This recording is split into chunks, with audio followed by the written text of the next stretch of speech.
And welcome back to Game 2 of the semi-finals here at the Chisholm Invitational. With me is another winner of the Let Me Shout competition, Nightwatch. Hello. How you going?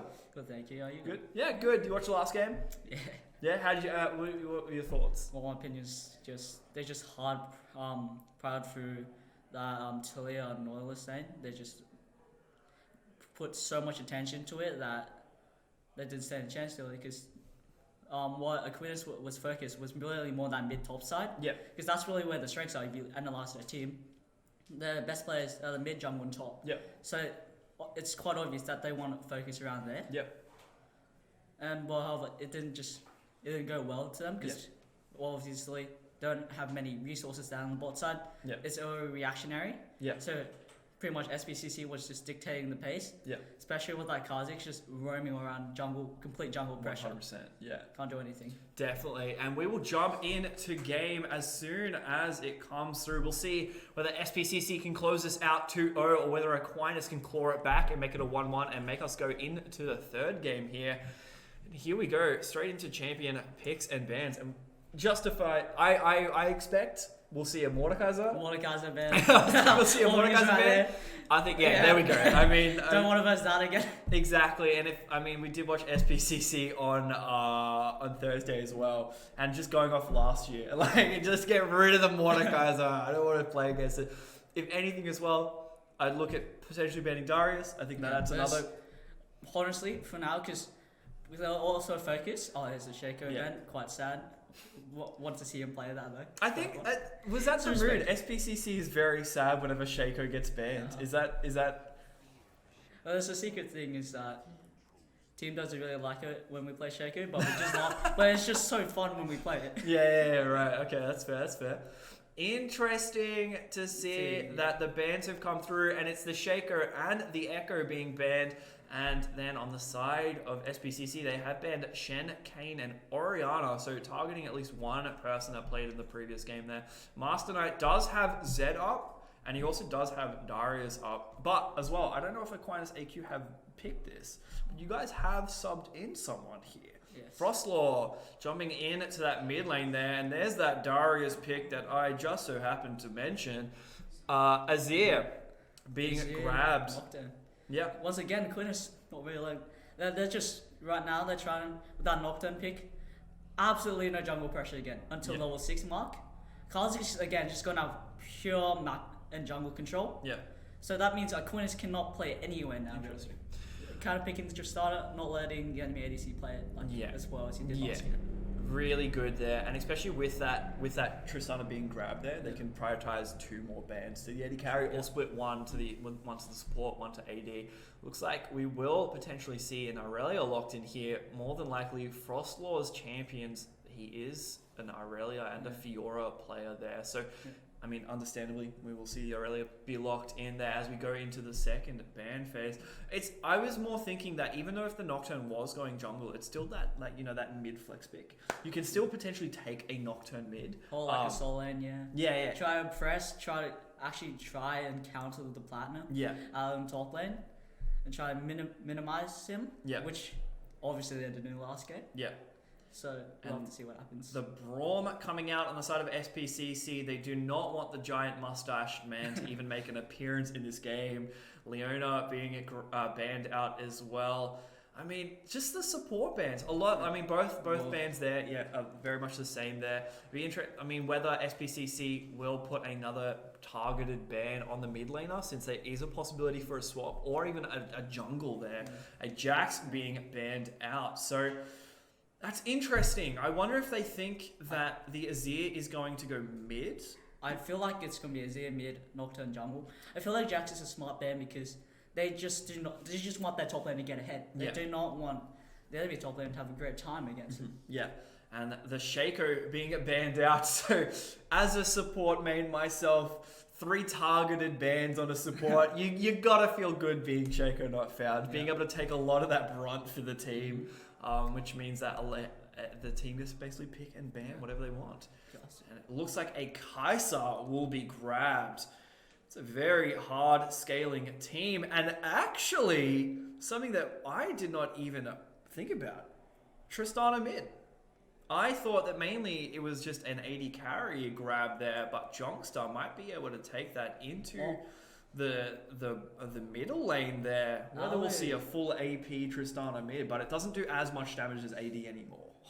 I don't think Azir is like very viable top, so I will think Aquinas would try put that Tristana into the top lane. Do it. Because range matchup Tristana to Darius, just absolutely cancer really. Yeah. That's the only way you can describe that matchup. You're just trying to go for CS, trying to farm auto right there in your face. You can't do anything. Yeah, and the Swain, interesting pick. A little bit squishy there in the bot side. If you get grabbed by the Nautilus, I mean, Swain like pre-6, you don't have ult, you're gonna die pretty much unless you can get out. Yeah, expend your flash and stuff. Instead, he goes with the Alistar. Interesting grab. Definitely, I mean, is a little bit tankier there. There is a lot of AD.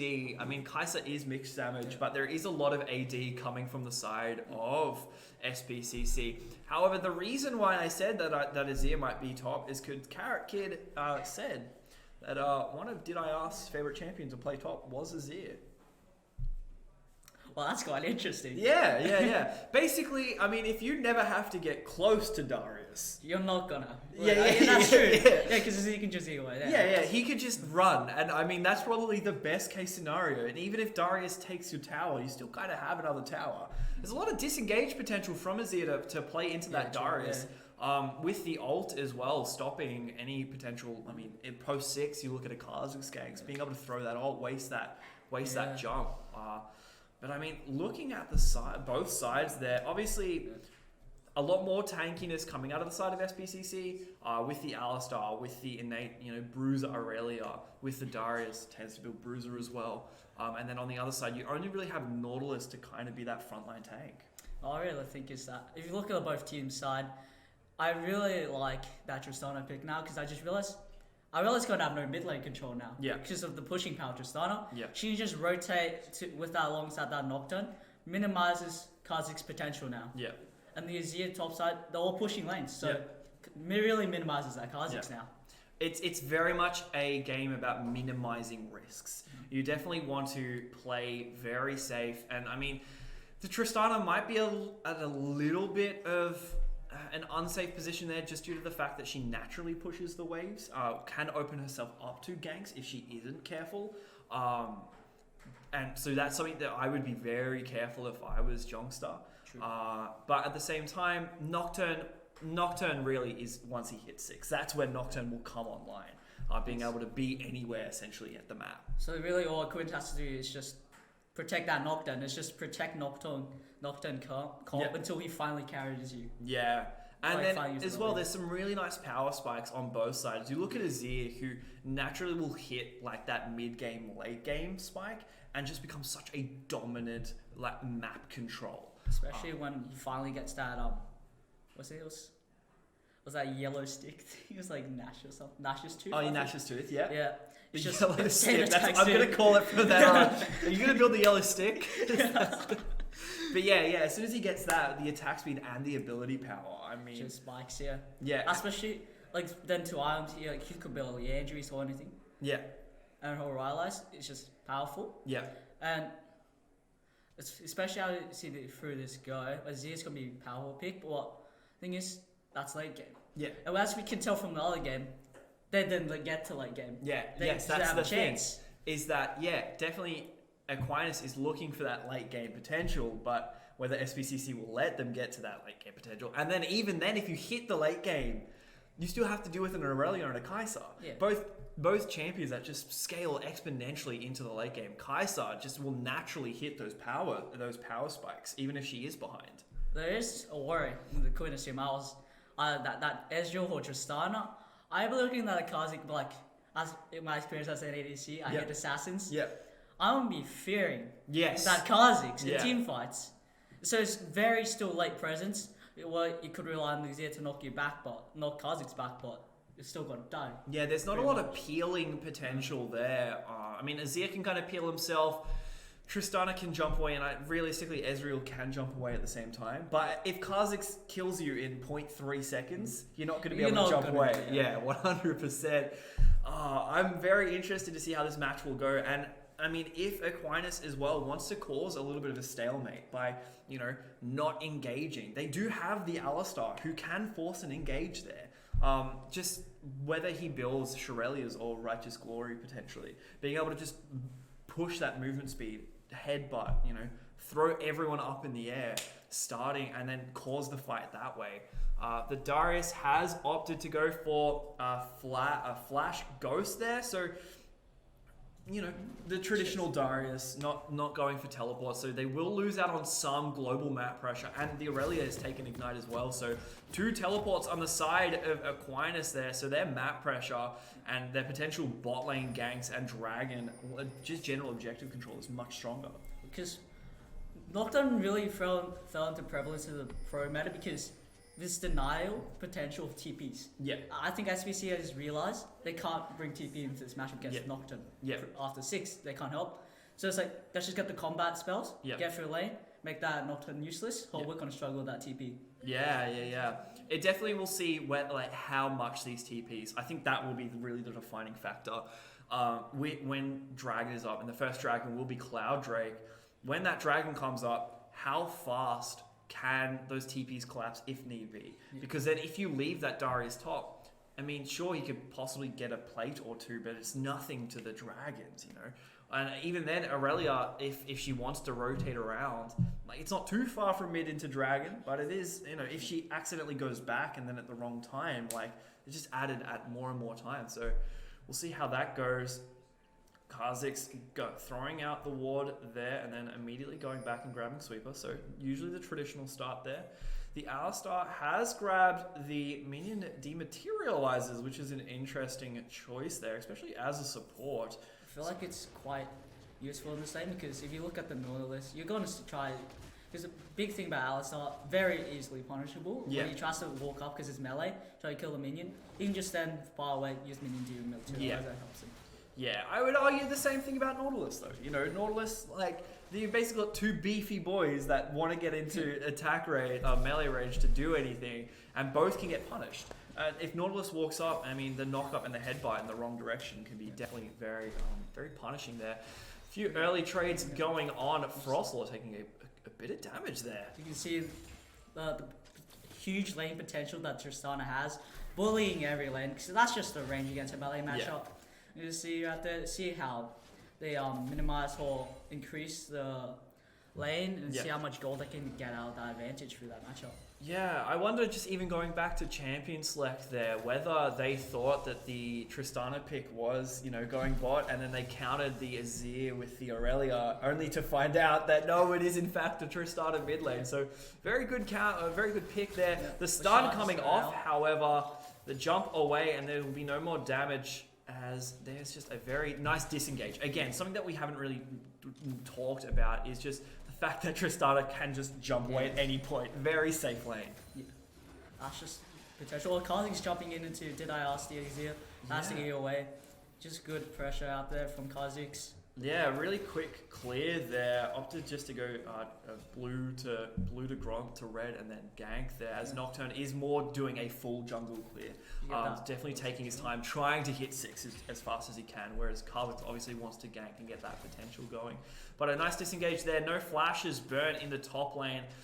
Just guzzling down a few potions there. And, I mean, everything will go back to normal. We'll see what happens here. I mean, there's the bullying potential we just saw in the top lane, the Azir. As soon as Darius comes up to any minions, there's a sand soldier just poking you in the face. I really love, the adjustments Aquinas have made into this game. Yeah. Getting more range matchups. Try and mitigate, because obviously in a tournament like this, high schoolers, not everyone's going to be equally matched. Yes. So they're trying to minimize it as Aurelia goes in. Not much, just simple trading throughout the laning phase. Hits the stun, so that's not to go in. Yeah, I mean, pretty smart there. Even though that Tristana does have the range advantage, is an 8 CS down at the present moment, and Frostlord has decided to take the biscuits as well, so gonna have added, health regen through the lane there. We will see as well, the huge thing that happened last game was the fact that Aquinas didn't have any sweepers, but the Aquinas Jongster jumping in there, getting explosive charge, doing a little bit of damage, and then jumping back out. But Frostlord retaliated. Now, the Ignite is blown there, so that is one summoner spell down. The Nocturne actually invading the Kha'Zix's jungle there, taking away the Grom, using Smite to take that one away from him. So a little bit of bravery coming out there, wandering into the jungle blind. Yeah. Well, I think it's quite risky though. Yes, very risky. Well, if you look up the HP, you see that there really wasn't no pressure. Yeah. I really can't run fast enough. Kha'Zix can just do some damage. Yeah. But even though Nocturne is still weak, without his like ganking potential up 3-6, his dueling power is insanely strong. That's why he's good in soul lanes. Yeah. You would have to be very careful about playing into that. However, looking at the top lane, Azir is drastically behind. Almost, 18 CS up at the present moment. So almost, he is, as again, with Azir and how the Sand Soldiers work and the fact that they strike through the targets and hit multiple minions at once, you kind of need to be really careful that you don't automatically push the lane, which I think is what's been happening here. As we watch a Master Knight just had like some really nice freeze control there. But you have to be really careful. You are pretty much saying that you are going to give up a lot of kill potential in the top lane to just stall it out. I think that's the thing. It's like, I'm not gonna fight you. I'm just gonna keep you here for 20 minutes. Like that's the goal.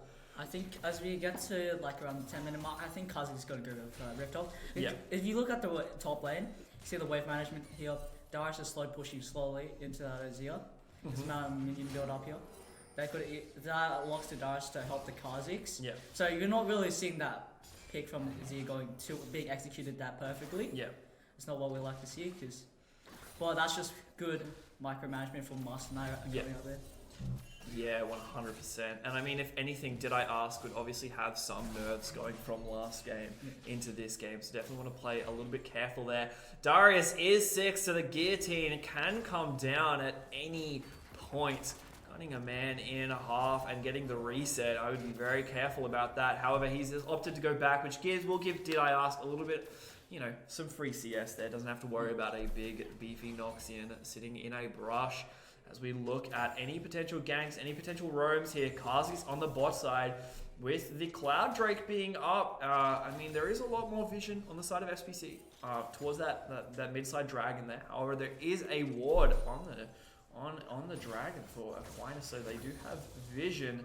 As good to see, the Nocturne has grabbed the sweeper's lens there, as opposed to last game where it never came through, so definitely learn from that mistake there. And the Aurelia going a little bit too far, taking a tower shot and then almost a fully charged explosive shot as well. Frostlord just not losing out. Using the ghost, Zia easy way, flashes away. Good force there from Master Knight. Yeah. That's a flash for the ghost. Yeah. Awesome trade for them. Yeah, trade for trade. Master Knight still does have a flash up. Yeah. If I was, and Azir still does have his wall up there, so even if he did throw his wall, it was probably sure that Master Knight would have flashed, which would better flash anyway. As Kha'Zix goes in, the Nocturne throwing down the ult just to negate anything, but he manages to get away as Kha'Zix does not find a kill. As Ezreal and Nautilus potentially look at rotating around there. Tristana's trying to do anything. The Aurelia stun misses there. The explosive charge is going down at 1, 2, 3, 4, 5, and it pops. The dragon starting to get pushed down as well, as Kha'Zix was brought a little bit too low there. Both junglers, Kha'Zix actually does not have smite up. Used it on the previous altercation. So I don't know if Aquinas really know that. They could have potentially pushed a dragon there. That was a free dragon. But in the top lane, Master Knight getting pushed back. Unfortunately, the ultimate not pushing Darius back far enough. And there is 5 stacks and an ult. And that is first blood 8 minutes in.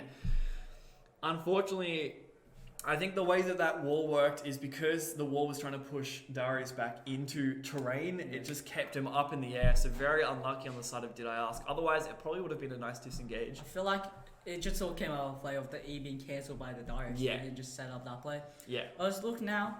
Nocturne his level 6 power spike, except very well disengaged Kha'Zix, trading his ult for Nocturne up. Yeah. And Nocturne, no more pressure for another like a minute 30. Yes, yeah. That's pretty much what you want. It was interesting to see whether that was a panic push to be like, oh, throw it up, and then try to see if there was anyone else you could jump to, which that may have been the case there. Looking like the first item being grabbed on the Kai'Sa. You'll see that it's being slowly built up, stacks on stacks, as we see. I mean, not too many more power spikes there. The Darius probably going for a Trinity Force, so the traditional thing as Nashor's Tooth is being grabbed for the Azir.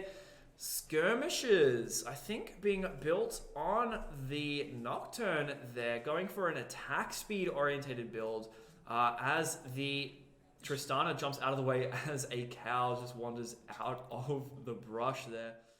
The Nautilus, however, with the huge amount of CC, but in comes the Bug Boy. Kha'Zix jumping down, the Tristana all coming across, plus the Flash. He's going to be able to possibly disengage, and that is a 2-for-2, as well as, I mean, a Dragon on the side of Spcc. They have picked up a Herald, so I'm expecting Phoenix to drop that here to get more plates there.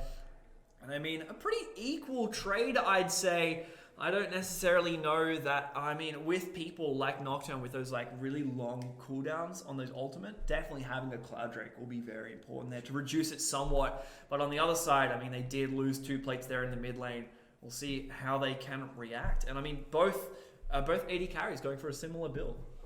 That's just the first item. Yeah. Ezreal's either going to look for Ice Mongolia into Death Stance, or if he really wants damage, which his team really does not need survivability, they'll go for that build instead of like Triforce into Bork. I definitely don't think Triforce is the build here. I definitely think that, as you were saying, it's an Iceborne Gauntlet into a Blade of the Rune King or a Death Dance, which I think is the better item here. A nice disengage there coming through. However, Master Knight does not care about towers. The ult coming down. He might get taken down here, surviving on just a wee little bit of health there. Oh, unlucky. Did I ask? Almost did everything right there. Just due to the fact that when that Ghost is up on Darius and the way that Ghost has been changed, to the fact that everyone can just have a Master Yi ult now, definitely makes it a scary man to play against, as that is a 3-0 Darius in the top lane. You just got to feel sad for Darius. It came back from a rough game. What is just getting bullied even harder now? Yeah, it was a very good, unfortunately, I don't know if it's... I mean, usually when the matches I've seen against Darius, you kind of just want to hold him down with CC long enough that he doesn't do anything. But unfortunately, there's not too much CC coming on the side of AQ. Some more trading going in the mid lane there.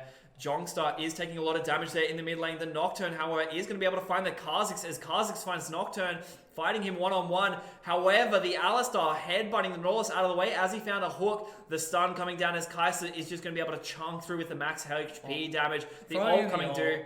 Unfortunately, I think that was trying to be a prediction there from the Nautilus Q. The Aurelia will snipe the Nautilus with the ultimate there, picking it up for a kill. And I mean, that was a nice... I could see what Water Hazard was trying to do. Galaxy Brain, jumping in front of the Nautilus so he couldn't use a Q to jump to terrain. Instead, it would jump onto the Kai'Sa.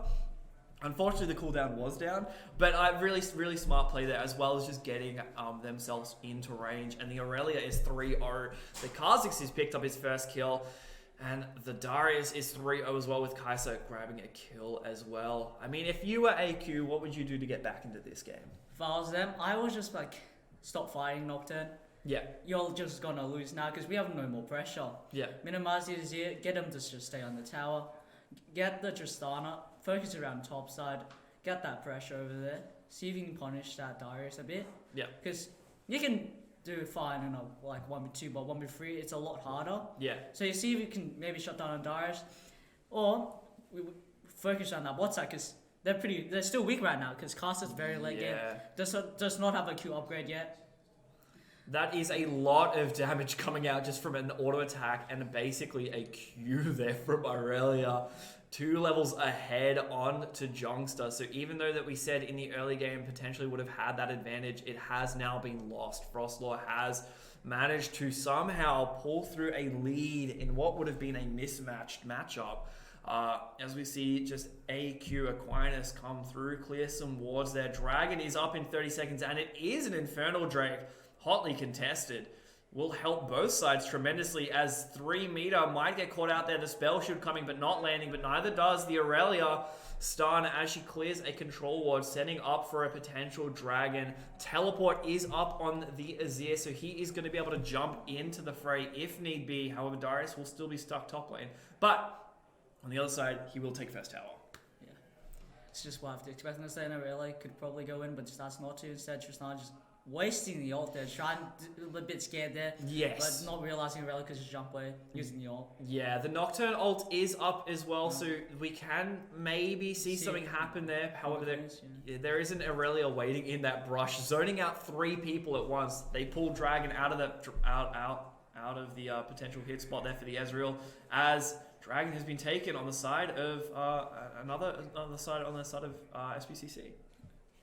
SPCC have an interesting, usually on some of their matches, they kind of give up first drag to potentially take the second one. Is that a legitimate strategy? Is that something that SPCC talk about, like getting those 3 last drakes, or? Normally it should be really, normally teams give up the first 2 drake, try prior somewhere else. I just think it's just their natural play style, focusing top side. So they just alleviate bot side can't really do much. Speaking about not being able to do much, Jogster just gets instantly deleted from the game. My friend should have just alt F4 there. The same thing. And there's the Kazakhs. We said that the jump, you have a jump, but it doesn't matter when you just get deleted there. And there we go, SPCC looking to go for the Herald. But yeah, that is an interesting thing, noticing that SPCC tend to put a lot more priority on the top lane, which means that they do give up potentially an early Dragon. I don't know whether it's a thing of, I know when the new Dragon buffs came out, it was whether, like, if you lost that first drag, is it more beneficial then to lose the second one to get 4 stacks of the next one? Like, a little bit more of like a game theory-esque aspect there. And it's normally just how teams play. Yeah. You can lose 2 drakes, because really all teams care about is that soul pressure. Yeah. And then the thing is though, if you lose those 2 souls, if you lose those first 2 dragons, obviously the next team is closer to getting those 2 souls. So it's definitely a risk reward that you have to play off. The theory is early games team take those 2 drakes, but when it gets to late game where like 20 minutes, they have no pressure over the drake. They can't do anything. It's only how the team snowballs. With those drakes, you can't really snowball hard with just 2 drakes. Yeah. Because that's the theory behind it. Yeah. Very good. And there's Azir has picked up the yellow stick, or the Nash's tooth. And I mean, there is another yellow stick being grabbed for Tristana. However, the Nocturne, doing a little bit of damage there to Aurelia. Aurelia did not respond there as the Nocturne manages to just get away. And I believe we have broken the game. Unfortunately, that trade was too significant. We'll see what happens here. I think Raj was like, that's just unbalanced. We just got to fix it. It's just too broken. Very much, it is just a case of worried, and whether if it was a pause, it would say it's a pause, but I'd assume this might just be some technical issues. It's all good. I mean, usually in this situation, there we go, game box, message box. That's what it was. That classic mistake of the game box, message box, caption, replay fail. I've never seen that before, and the game just decided that it didn't want to watch the match anymore. Like, we just got to go back to drawing board, fix our game. We just gotta hold. I mean, we will take a little bit of a break as we figure out what has happened here. I mean, sometimes my internet at home will just disconnect, and then my screen freezes, and I take my hand off the keyboard and I pray that I'm not dead. So maybe I'm feeling that for AQ. The Aurelia was just there like a horror movie. You know, the murderer was just around the corner, and then it's just like you've paused it, and now just hoping nothing bad happens. Yeah, let's hope. Let's we could come back. What the weirdest thing if we came back and then it's just Aquinas have just ended the game. That would be insane in the minute that we've gone. Yeah, in the minute that we've gone. But looking at the game so far in how the game has been playing out, I mean, where are you leaning? In retrospect, you just look at the lead, SPCC. They're really good at snowballing. That's the game potential. And that's really what the team's all about. Yeah. Looking for trades. Aquinas really is still, again, not respecting. Yeah. I think it's because you look through the tournament, they haven't dropped a game. Yeah. So they're thinking, coming in confident, still trying to take the fights that they think they can win, except they're not factoring new skill that these players have instead. Yeah. And they're still trying to go for these fights. Who think before, we can come back for this. Otherwise, we can get back into the game here. And there we go. We're back into the game. I don't know if we missed too much. I wouldn't be able to tell you. I know that Aurelia has 5 kills now, and Kha'Zix has another kill. So just Just use your imagination, folks. Use your imagination at home. Imagine what a Kha'Zix kill would look like, and that's probably what happened. It's probably went colorful screen, black screen. Yeah. Like, I want to leave this game. it went from you seeing color to you seeing completely grey. And speaking of grey, that's where Tristana might be. The Darius just going in. However, the misplay, the flash coming out there. My Nocturne coming in, can be trying to help Tristana. Managed to disengage with the field. Brilliant play there. I mean, by Master Knight flashing in the Azir, however, not dodging the hook away, hitting the Q, blitz stacked. Howard just disengaged, saying, I don't want to fight that turret. Almost a Shurima shuffle there. I mean, that's the go-to Azir play, you know, wanting to dash behind or flash and then throw the ult back, but not being able to find Darius and almost standing still. Yeah. And you could hear, like, you know, just the credits start rolling in the show as Azir's life just came to an... Oh, I mean, he didn't die, but, I mean, it didn't help. As, again, that Tristana just got caught out there. Almost got away, but had to burn the flash to get her as Kha'Zix finds the tankiest person. That is not where you want to walk in. Yeah, the Kha'Zix finds the tankiest person on the team and still, I mean, has 95% health, the tankiest member on the side of AQ. And if I was a squishy member on the side of AQ, that would be dead. 2 times over, pretty much. That's because, as I said before, you got the pushing in the range matchup, except range characters, they're kind of squishy. Yes. So, and you're versing a Kha'Zix, not looking to be a great outcome for you. Yeah. And Aquinas didn't play around the win condition of it. Yep. They drafted a good win condition of it, they just didn't play around it. That Kai'Sa doing damage on the poke as well. I was going to say, looking at the side of AQ, I think the Nocturne pick was like, if you want to play an assassin, I'll play an assassin. I'll kill you before you kill me. And there's the Kha'Zix showing the pure destructive power. 75% of the Azir's health just in one little combo there. Make sure you're not isolated, my friends. As, I mean, Aquinas is just trying to do anything to even just control the map outside of their base. Well, I really want to see... Well, what point does Kai'Sa just build up here? It's like, I want to join my team. One shot you guys. Yes. Yeah. Just a nuke from downtown. He's coming down with AP Kai'Sa. But I see SBC pushing into the mid lane. Alistar headbutting and knocking up there the really nice Azir ult as Nocturne jumps over to potentially find someone else. However, there is a huge disengage there. The Tristana ult knocking both back Aurelia and Darius as the Kha'Zix W disengages. But a really brilliant disengage coming out from AQ, but Alistar's not going to say not yet. As a stun comes out onto the Nautilus, Aurelia is diving directly into the back line there, trying to stop as many people as she can. Aurelia picks up one on the Azir, but the Ezreal manages to find his second kill of the game. It finds that Aurelia. However, Kai'Sa has something to say about that as she finds a kill onto Tristana. And if I was SPCC, I could probably say that I would end this game right now. You would just need to be careful of the Nocturne ult, but there's not even a Nocturne ult right here. As, Kai'Sa is quite low there. The Ezreal might be able to find something there. The heal coming out only just saving the Kai'Sa as the Alistar gets feared, and that might be one dead cow. Take him to Macca's and make him into a burger. That man is grilled as Darius is trying to run away. Master Knight. I mean, a really good disengage coming from Aquinas there, but unfortunately, I mean, they just couldn't find that last little bit of damage. You see, they really don't have damage compared to other team. Yeah. It's not much you can do, really. You can clear waves, but the moment they engage on you, you only have Tristana engage once, except look at the Alistar cooldown. Yeah. The kid has like a 6 second cooldown, so you can just jump back in. Yeah, and then Ezreal has grabbed his Death Dance, so more prefer to go for the survivability and the lifesteal, the potential healing, as opposed to the Iceborne Gauntlet. Even then, you could go either way. I'd say both items would be very good. But you look on the other side, and Aurelia on Frostlord has grabbed up his Death Dance as well, and there's Grievous Wounds has actually been grabbed by the Tristana there, so she has recognized that there is some healing coming from the side of SPCC. It's really only the Darius, actually. Yeah, the Darius. I would even say the Alistar has that AoE heal as well that can pop Kazi just 1v3, still manages to get a kill. Let's see if he can get it. He is the greatest magician known to man. Somehow managed to disappear. That is, That stuff feels and bad, they're looking for Kha'Zix. They're trying to find that kill, but unfortunately the man has run away. Oh Lord! And they are pushing into the base now. I don't think it will be too long before SPCC potentially closes out. However, Master Knight getting the Shurima shuffle coming in at the last moment, killing Master Knight.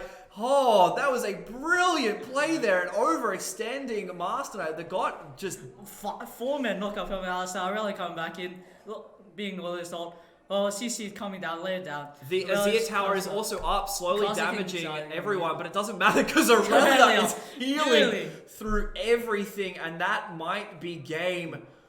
That was a ridiculous amount of healing coming from Aurelia. The Death Dance, the Kha'Zix trying to find the last kill there. The Aurelia is going to tower dive, and she's going to be able to pick up the kill and the Azir, and that is game 2 for SPCC. Really brilliant. I would say that. I mean, going back, let's go back to both sides, yeah? Aquinas showing why they made it to the semi-finals there. Some brilliant plays and some brilliant game theory coming out from their side. I mean, just overall, that is the Shurima shuffle at the very end. That was brilliant. The Darius 6 foot up in the air, didn't know where to go. It's like, whole game you bully me. I'm done. This is my one last shot just ran out. And you know what? I would feel good if I was that. I think that's the second time Master Knight has died to a fountain. On Thursday as well, he died to the fountain as well. So, I mean, that just happens. So going on your side, obviously SPCC won, which you would be happy about there. But any comments or anything like that before we have a little bit of a break? Aquinas tried their best. They made adjustments. Yeah. Many teams you don't see. They just go straight back into it and realize what went wrong. Yeah. They didn't do much. Well, Aquinas, you can see they tried. Yeah. Obviously, you look at the kill score, got a lot better than the last game. No better kill on the other time, so bit morale boost there. But yeah.